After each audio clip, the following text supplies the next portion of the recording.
Hey friends, and welcome back to Cram Farms. Today I'm going to share something with you that I've been thinking about for a while, and that is, in my opinion, some of the best animals to have on your homestead if you want to be self-sustaining.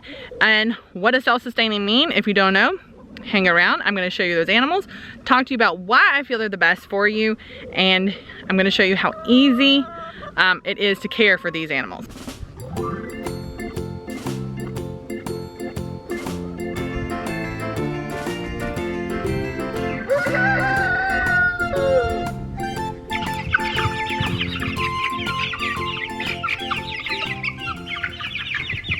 So if you've hung around our channel for any length of time, you know that we have lots of chickens, and why wouldn't you? They are so full of personality.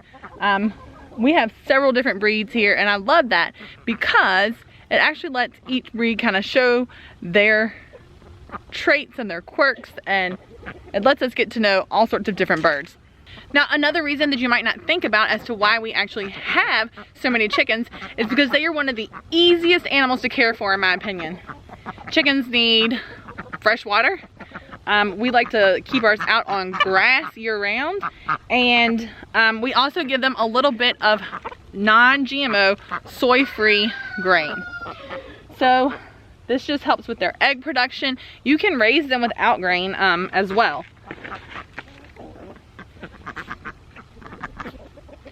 Now, when it comes to self-sustainability, you do not have to have a rooster to produce an egg. Your hens, egg-laying chickens, your hens will produce eggs for many years. But if you want to hatch babies, which makes your chicken loop closed and it makes you more self-sustaining, you have to have a rooster. And that's because your rooster fertilizes the egg. So we have 3 roosters on our farm currently. We are getting a 4th, but we keep them very breed specific. We have a Buff Orpington rooster, we have a French white Moran rooster, we have a black Australorp rooster, and we are getting a black copper Moran rooster. Now the reason is because we also have those hens, so if we want to have purebred chicks and chickens for later on, we need the hens and the roosters to make that happen. So just basic biology here. So in order for us to be able to raise baby chicks, we have to have the rooster and the hens to produce the baby chicks. And then from those baby chicks, we can raise them up so that we keep the hens for egg layers, and you can keep your extra roosters to use for meat birds. So currently we have in the past ordered out birds twice a year and then processed those birds as our meat birds. We usually get the jumbo Cornish cross meat chickens. They grow very quickly. In about 8 weeks you'll have a bird go from a baby chick to a bird ready for processing that you can then put in your freezer. You also spend a lot of feed on those birds, and we've also done Freedom Rangers, which are another type of broiler chicken. But if we're thinking about self-sustainability and the long run, you can actually use your extra roosters that you would hatch from baby chicks as your meat birds. Now they're not going to be as big. You can get your jumbo Cornish Cornish cross chickens to be up around 6 pounds in around 8 weeks. Now they're dual purpose breeds, like your Buff Orpingtons, your Australorps. These are dual purpose birds, and you can get them, they're fine for meat and they're great for eggs too. So our preference, if we want a closed loop system and to be the most self-sustaining that we can be, we would hatch chicks, we would keep those hens for egg layers, and we would process those roosters as meat birds to put into our freezer. So chickens are one of the easiest, and even places that like towns and cities, sometimes they have ordinances that will let you have a couple of backyard chickens. Now sometimes the trouble comes with keeping a rooster, so you need to check your ordinances and things like that to see if you're allowed to keep a rooster and chickens in your area. But in my opinion, the #1 easiest animal to keep for meat, for eggs, And also, when you think about your meat birds, after you have cooked that whole bird, you can then keep your bones and turn that into bone broth. So no part will go to waste. And once you've cooked all those bones and done your broth, you can then also take those bones and feed them back to your chickens. So it's a continuous cycle. You don't waste any part of your bird. And I just think it's one of the easiest and probably one of the most cost efficient animals that you can keep on your homestead for food. Also, once your birds reach maturity and to the point where they're not laying many more eggs, you can keep those birds and use those as stew birds. So they would generally be a little bit tougher if you wanted to cook them as a whole chicken, but they're perfect for being like a stew bird where you could cook and then use them and make broths and stews and things out of those too. So you really aren't going to lose a lot when you are keeping your birds for long periods of time. And then thinking about the types of birds, you want to think about your breeds. You want to look at your dual purpose birds if you're going to think about this closed loop system and being very self-sustaining. You want some heavyweight birds. So they're going to be birds like your Orpingtons like we have, your Australorps. Barred rocks are another good one. We've had barred rocks in the past. They're like black and white feathering. What else? Some Wyandottes. We've had those before. We don't have any Wyandottes out here right now. But then even, like this is a Bielefelder. This lady right here. Let me see. And you can see she is a little bigger than some of our other chickens. She is a larger laying hen. And they also make one called a Jersey Giant. They come in like black and white. We're supposed to have one in this bunch, but there is not one black bird that appears to be any larger than any of the others. We thought one of those over there might be, but we're not convinced that she is. This one's not. This is an Americana. And your Americanas aren't small. They're a little bit smaller than your Orpingtons and your Australorps. So you want to think about your breed also if you think about doing a closed loop, a self-sustaining system.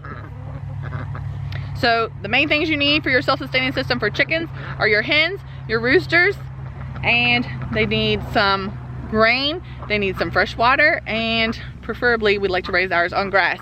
So the good thing about them too with cost is that they don't require hay like the cow is going to. Their shelter needs are very minimal. They need somewhere to lay eggs with like a laying box, and they need some type of coop. And they will also come out in rain and snow and whatever. The weather doesn't really seem to bother them. They will adapt to their surroundings. Now you also need to pay attention to your climate, but where we are here, they're fine. They were fine in the snow, they're fine in the ice. They'll go inside their coop, they might stay in and come out less during the day, but they will adapt to their areas. You don't have to insulate and heat their coops and all that. So I think they're pretty easy, and that's why they are my #1 choice for self-sustaining animals to provide food for your family on your homestead. The next animals that I think are great to have on your homestead for self-sustainability are rabbits. Now we keep meat rabbits here. We keep a silver fox breeding line, and we also have some New Zealand rabbits. Both are great for meat. Now, again, for self-sustainability, we keep does and we keep bucks. So the good thing about rabbits is they produce you really large litters of kits, and like one of our last rabbits this past winter gave us 9 at one kitting. The other one gave us 7, and we get 8 a lot from our does as well.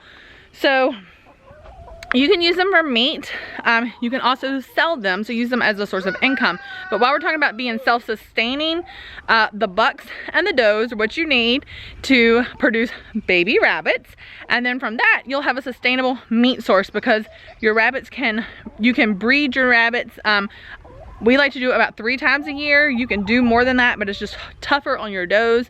They won't make it as long as breeding stock either if you do that.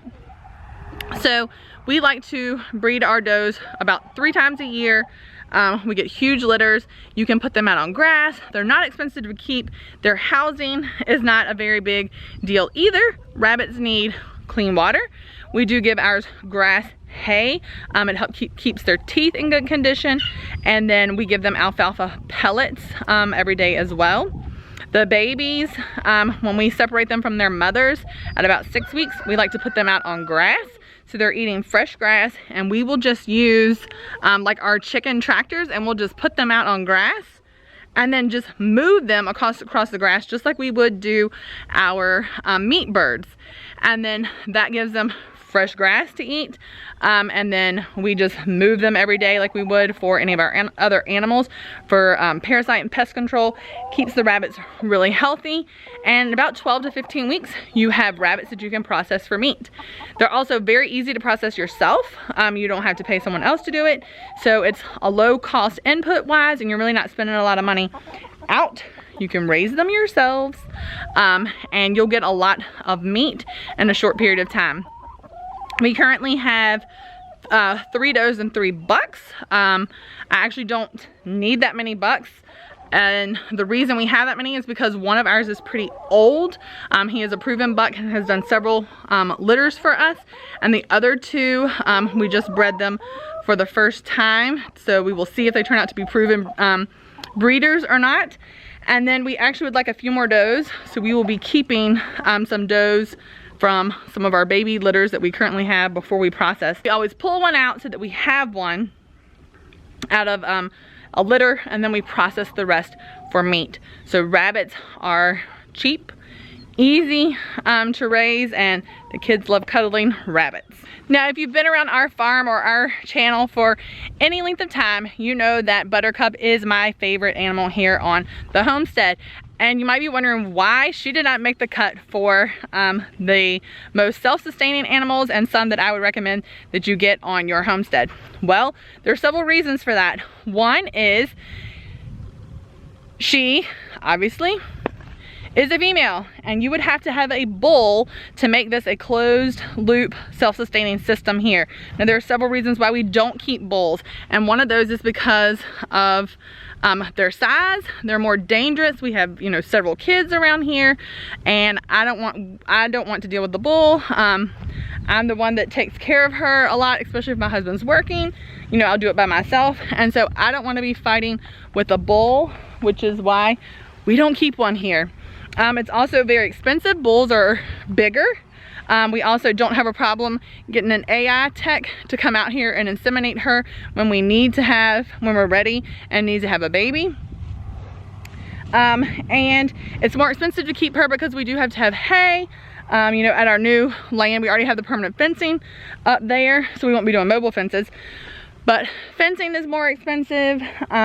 They do drink a lot more water. They do, if you give them grain when they're in milk, they do take a lot more grain than like your chickens or your rabbits would. And the other side of that, though, is that they provide a tremendous amount of food for your family. But because the cows are not a self-sustaining source on our farm, and unless you have a lot more resources and a lot more hands, it probably doesn't make sense for a small homestead or a small farm to have a self-sustaining cow operation there. So that's why Buttercup, even though she is my favorite, did not make the cut for one of the top animals to have for self-sustainability on your farm. And there's one more thing I forgot to mention with the rabbits and chickens.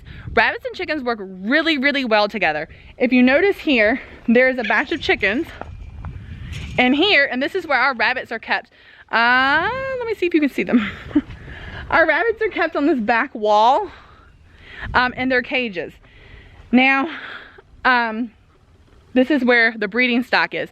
Now, it is, rabbits dump tons of manure.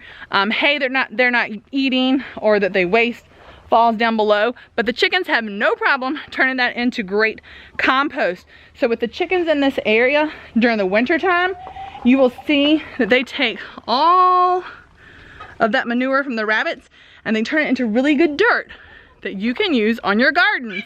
So where we prefer to keep them on grass during like spring and summer and fall, it's also another great option to keep your rabbits and chickens together during the winter months, to let them build compost that you can then use in your garden during gardening season. So those two animals are great to have for self-sustainability. They work really well together, and you can use like all parts. The rabbit manure is green, so you can then use it on your gardens to grow food.